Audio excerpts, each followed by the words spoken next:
The greatest threat to Africa's development is not tribalism, it's not corruption, it's not ignorance, it's not even bad leadership, not even the West. The greatest threat to Africa's development is the millions of people who know the truth, who know what to say, but have decided to stay silent. Yes, you who doesn't say a word about the challenges and problems of Africa, you who doesn't blow the alarm, you who see the ears but don't want to say a word, especially the formally educated ones, you are the biggest threat to Africa's development. You know it, and that's what makes it ugly. You know the politician is lying. You know the election was manipulated. You know for sure that a pastor is exploiting people. You know the tribal argument is nonsense. You know the public funds were stolen by the contractor and the politician. You know that that appointment, that promotion was based on favoritism. You know the system is broken. Yes, you know. And yet you remain silent. Not because you're confused, because you're comfortable. Let me tell you something most people are not ready to hear. Every African problem visible today is the fossilized remains of an idea that won the battle decades ago. Corruption is an idea that won a battle decades ago. Tribalism is an idea that won. Dependency is an idea that won. Leader worshipping is an idea that won a battle decades ago. Fear is an idea that won.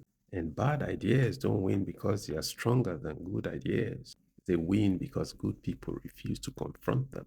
The thief is not always the problem. Sometimes the problem is the man who sees the thief but says nothing. The liar is not always the problem.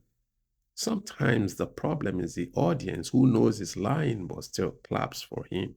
Africa is full of private truth and public performance. In private conversations, people are brilliant. They see everything. They understand everything. They diagnose everything. Then the camera turns on. The politicians enter the house. The village chief enters the room. The pastor comes in the room, and suddenly everybody becomes blind to whatever happened in the past. This is not ignorance.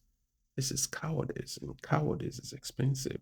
Every school that collapsed in Kenya, every unequipped hospital in Senegal, every kidnapped child in Nigeria, every young person who left the continent in frustration, and every dream buried under dysfunction, all, every single one of those have accomplices. Not only the people who caused the damage, but those who silently watched them.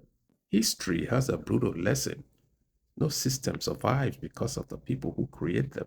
Systems survive because of the people who tolerate them. Slavery required silence. Colonialism required silence. Corruption requires silence. Every single abuse of power requires a population that remains silent. And Africa has become dangerously good at that. We whisper truth, we never speak it. We complain in private, we perform in public. And then we wonder why nothing is changing. Nothing is changing because truth spoken in private has no power. Truth only becomes potent when it is spoken where lies are comfortable. So let's stop asking why Africa is struggling. There is a better question.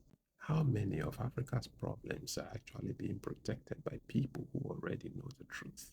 The politician stealing your future is dangerous. The religious manipulator exploiting your people is dangerous. The tribalist dividing society is dangerous. But none of them is as powerful as the millions who already know what's happening but decided to stay silent. And that silence has cost Africa far more than the action of any foreign nation ever could.